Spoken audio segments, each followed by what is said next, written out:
홍콩의 평범한 한 가정집. 애기 너무 이쁜 것 같아요. 우리 이쁜 아들.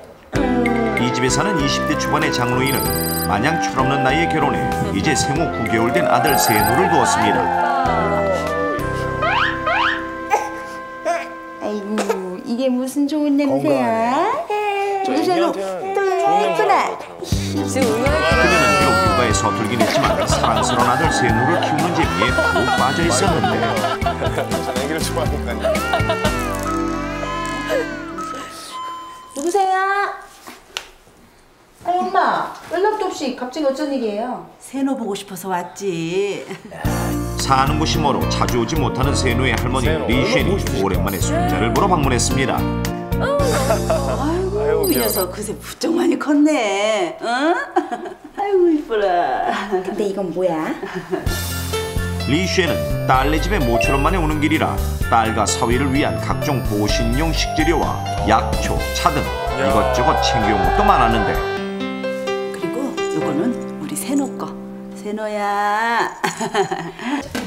덤덤한데요? 그리고 그녀가 마지막으로 꺼낸 건 유아용 금목걸이였습니다.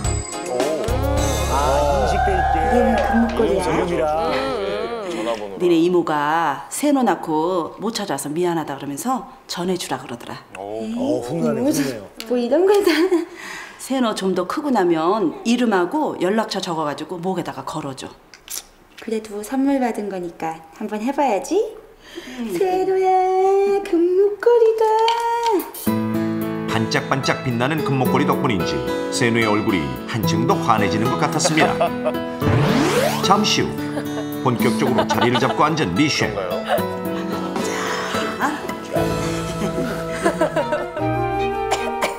그러던 중 갑자기 들리는 세노의 기침 소리.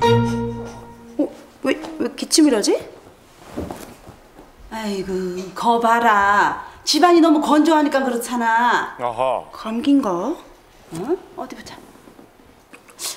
열은 없는 것 같은데. 저기 따뜻한 물 좀 먹여봐. 아, 집에 혹시 꿀이 있니?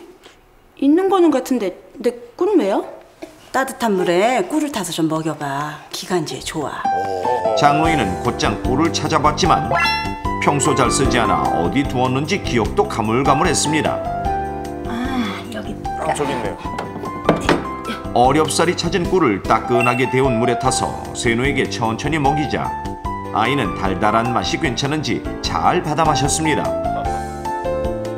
그렇게 얼마의 시간이 지나 어느덧 저녁 무렵. 왜 이렇게 기운이 없지?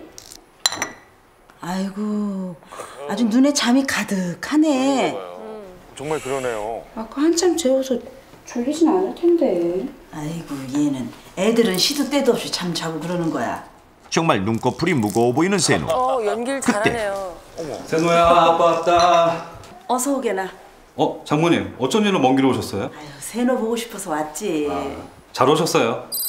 세노야, 아빠 왔다. 세노의 아빠 후유는 천사 같은 아들만 보면 종일 업무에 시달리며 쌓인 피로가 싹 사라지는 것만 같았습니다.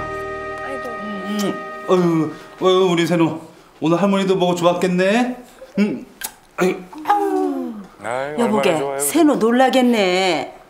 괜찮아요. 응, 내 세노야. 아빠가 이렇게 해줘야 잠자는데 뭐. 그가 아이를 안고 능숙하게 위아래로 흔들며 장난치는 모습이 리쉔의 눈엔 어쩐지 불안해 보이기만 했습니다. 나 저녁 먹어야 되는데. 이 시간까지 안 먹었어요? 장로인은 남편이 좋아하는 얼큰한 국수를 금세 차려주었고 그러자 그는 허겁지겁 국수를 먹기 시작했는데 국수는 땀이 나고 입이 얼얼할 만큼 무척이나 매웠지만 국물까지도 남김없이 모두 해치운 후유. 잘 먹었다. 한턱 빼기 하셨는데요. 세노야. 그는 식사가 끝나자마자 아들 세노에게 쪼로로 달려가서는 아이 얼굴에 연신 뽀뽀를 해댔는데 여보, 매운 거 먹은 입을 왜 애한테 뽀뽀를 하면 어떡해. 뭐 어때? 그치 세노야. 매운 거 드시고. 얼른 가서 씻기나 해요. 육아 상식이 부족한 딸이나 이렇게 장난 좋아하는 사위나 아이를 키우기에는 둘 다 너무 철없다는 생각에 리쉔은 한숨이 절로 났습니다. 너무 하시는데. 그런데 잠시 후 고생 좀 하네요. 세노에게 우유를 먹이던 장로인은 아이가 뭔가 이상하다는 걸 발견하는데 입 주변이 빨개요. 왜 어디 있는 거 아니야?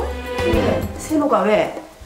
아니 그렇게 잘 먹던 애가 잘 먹지도 않고 계속 보채기만 하고. 어디 보자. 미열이 좀 있네. 감기인가 보다. 저기 따끈한 꿀물 좀 더 먹여서 푹 재워가지고 내일 병원에 가보자. 걱정스러운 장로인은 아이를 안고 방으로 들어가 밤새 아이를 보살피기 위해 남편을 바닥으로 내려보내고 침대에 아이를 눕혔습니다. 그런데 혹시 감기일지도 모르는 아이에게 문득 이불이 너무 얇다는 생각이 들었고, 여보, 나 이불 하나만 더 꺼내줘. 세누가 춥지 않도록 이불을 또 한 겹 포근하게 덮어주었습니다. 그렇게 잠이 든 식구들. 그런데 다음날 세누야, 얘 왜 이래? 왜 그래? 애가 주문해. 충격적이게도 아이는 이미 숨이 멎은 상태였습니다. 생후 9개월 된 세누가 이렇게 사망한 이유는 바로 부모가 무심코 한 어떤 행동으로 인해 아이에게 심각한 문제가 생겼기 때문에. 이 행동은 유독 생후 12개월 미만의 아이들에게 매우 치명적일 수 있는데, 그 사실이 의외로 많이 알려져 있지 않아 이로 인한 사고가 전 세계적으로 자주 발생하고 있습니다. 자, 그렇다면 어린 세누가 다음날 갑자기 사망한 채 발견된 이유는 무엇일까요? 생후 9개월 된 세누에게 가벼운 미열과 무기력증이 나타나자 아이 엄마는 감기를 의심했고 기관지에 좋다는 꿀물을 먹인 뒤 재웠습니다. 그런데 다음날 어린 세누는 쌍난 몸으로 발견되었는데, 과연 아이가 사망한 이유는 무엇일까요?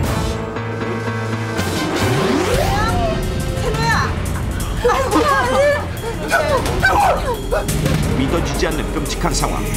충격으로 정신이 혼미해진 리신을 남겨두고 부부는 일단 아이를 들쳐온 채 미친 듯이 병원으로 달려갔습니다. 하지만 그 어떤 처치도 이미 숨진 세누를 다시 살려낼 수는 없었습니다. 선생님, 우리 세노 왜 이렇게 된 거죠, 네? 사인은 영아 보툴리누스 중입니다. 어제 아이한테 뭘 먹였나요? 기침을 하길래 꿀물 조금 먹인 거 말고는 특별한 게 없는데. 그럼 꿀 때문인 것 같네요. 꿀 때문에요? 아이에게 먹인 꿀이 문제가 되어 사망했다니. 그렇다면 도대체 꿀이 생후 9개월 된 세누에겐 왜 그렇게 치명적이었던 걸까요? 비타민, 단백질, 미네랄과 아미노산 등 각종 영양 성분이 많아 살아있는 식품이라 불리는 벌꿀은 피로 회복에 효과적이며 성장 발육에도 좋은 천연 영양제로서 정평이 나 있습니다. 하지만 이렇게 몸에 좋은 꿀이 유독 생후 12개월 미만의 아이들에게만은 독약이 될 수도 있다는 놀라운 사실. 아기에게 쓴 약을 먹일 때나 배탈이 났을 경우 이 보리차에 벌꿀을 넣어 먹이는 경우 있습니다. 하지만 첫 돌 전 아기에게는 벌꿀이 해로울 수 있다고 합니다. 통에 담겨 보관되는 벌꿀 중 일부에는 그 속에 클로스트리디움 보툴리눔이라는 균이 존재할 수 있는데, 성인의 경우엔 특별히 문제될 것 없지만 돌 이전의 아기는 면역력이 약한 데다 장 기능이 완전하지 않기 때문에 이 균이 있는 꿀을 섭취했을 경우 균이 장에서 발화하고 증식하면서 독소가 생겨날 수 있습니다. 이것이 바로 1살 미만의 어린 아기들에게 발병하는 독소형 식중독인 영아 보툴리누스증. 생후 1년 미만의 영아가 이런 보툴리즘균에 오염된 벌꿀을 먹게 되면 신경을 마비시키는 독소가 생성이 되고 이로 인해서 영아 보툴리즘증에 걸리게 됩니다. 초기에는 변비가 생기게 되고요. 계속 잠만 자려 하게 되지요. 또 울음소리도 약해지고 근육에 힘이 없어지게 됩니다. 그래서 심지어는 체력 저하를 보이게 되고 젖바는 힘도 약해지죠. 또 잘 삼키지도 못하게 됩니다. 하지만 식중독의 일반적 증상인 구토나 설사 등이 나타나지 않기 때문에 부모들은 식중독을 의심하지 않고 있다가 아이의 증상을 악화시키기 쉬운데, 이때 심한 경우에는 호흡곤란으로 인해 아이가 사망할 수도 있습니다. 영아 보툴리누스증은 치사율이 무려 약 10%에 이르며 이 보툴리누스균은 열에 강해 설사 끓인다 해도 독성분이 잘 없어지지 않는 것이 특징. 미국에서는 1976년부터 약 20년간 발병 사례가 1,442건이나 보고됐으며 전 세계적으로 발병 사례가 나타나고 있습니다. 그럼 여기서 많은 분들은 보트리눔균이 모든 꿀에 들어있는 것인지 궁금증이 생기실 텐데요. 한국소비자원이 몇 년 전 시중에 유통되는 국내산과 수입산 벌꿀을 대상으로 오염 실태를 조사한 결과에서는 보트리눔균이 검출되지는 않았지만 단 한 번의 조사로 국내에 유통되는 꿀에 균이 없다고 단정짓기는 어렵고, 특히 관련 연구와 모니터링이 활발한 미국의 경우 유통되는 벌꿀의 약 13%가 보트리눔균에 오염된 것으로 조사됐는데, 우리나라는 꿀 수입량이 매년 큰 폭으로 증가하고 있기 때문에 많은 주의가 요구됩니다. 그런데 꿀이 생후 12개월 미만의 아이에게 이처럼 치명적일 수 있다는 사실을 많이들 알고 있을까요? 아니요, 한 번도 들어본 적이 없어서. 아니요, 몰랐는데요. 아니요, 잘 몰랐어요. 근데 꿀이 사람 몸엔 좋으니까 왠지 좋을 것 같긴 한데 잘 모르겠네요. 이렇듯 생소하다는 답변이 대다수로 넘버원에서 1명 이상의 자녀를 둔 어머니들을 상대로 설문조사한 결과에 따르면 총 100명 중 73명이나 그 위험성을 모르고 있었고, 또한 알고 있다는 27명 중에서도 꿀이 왜 위험한지 구체적인 이유를 아는 사람은 거의 없었습니다. 심지어 자녀가 12개월 미만일 때 꿀을 먹인 경험이 있다고 대답한 어머니는 무려 32명이나 됐는데, 그렇다면 아이에게 꿀을 먹인 이유는 뭘까요?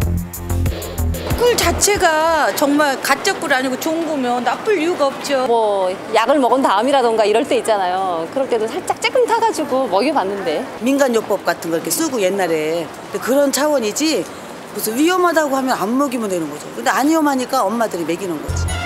그렇습니다. 위험성을 알고 있기는커녕 감기나 배탈에 걸린 아이에게 꿀을 섞은 보리차를 먹이거나 아기의 발육과 영양 보급에 좋다고 믿고 분유에 꿀을 타서 먹이는 등 떠도는 민간요법과 건강 정보를 맹신하는 사람들이 여전히 많아 문제는 더욱 심각합니다. 따라서 1살 미만의 어린 자녀를 둔 부모님들은 지금부터라도 아이의 건강과 생명을 위해 반드시 주의하십시오. 기본적으로 꿀은 생후 12개월 미만의 아이에게 먹이면 안 되는데, 이때 꿀이 첨가된 과자 등도 피해야 합니다. 돌이 지난 후부터는 꿀을 먹여도 되지만 처음부터 한 번에 너무 많은 양을 먹이지 않도록 농도에 주의해야 합니다. 자, 그렇다면 꿀 이외에도 1살 미만의 아이에게 먹이면 안 되는 음식은 또 어떤 게 있을까요? 꼭 기억해 두십시오. 잘 보셔야 되겠어요. 첫째, 옥수수 시럽 역시 꿀과 마찬가지로 보툴리누스증을 일으킬 수 있으므로 피하는 것이 좋고, 둘째, 완전 식품이라 불리는 달걀도 주의해야 할 식품인데, 특히 흰자는 알부민 등 알레르기 유발 성분이 많기 때문에 돌 이후에 먹여야 합니다. 단 노른자는 생후 6개월부터는 먹여도 되지만 반숙한 상태로 먹이면 장티푸스나 식중독균에 감염될 우려가 있으므로 필히 완전히 익혀서 먹여야 합니다. 셋째, 여러 국물을 혼합해서 갈아 만든 선식이나 미숫가루를 이유식으로 먹이는 경우가 많은데, 이것은 아이에게 설사나 알레르기 반응을 일으킬 위험이 높고, 호두, 잣 등 견과류와 조개, 새우, 딸기, 토마토 등도 알레르기 가능성이 있는 식품이므로 돌이 지난 후부터 먹이도록 하십시오. 몸에 좋은 영양식품인 벌꿀이 1살 미만의 어린 아이에게만은 독이 될 수 있음을 명심하십시오. 죽느냐 사느냐, 그 선택은 바로 당신에게 달려 있습니다.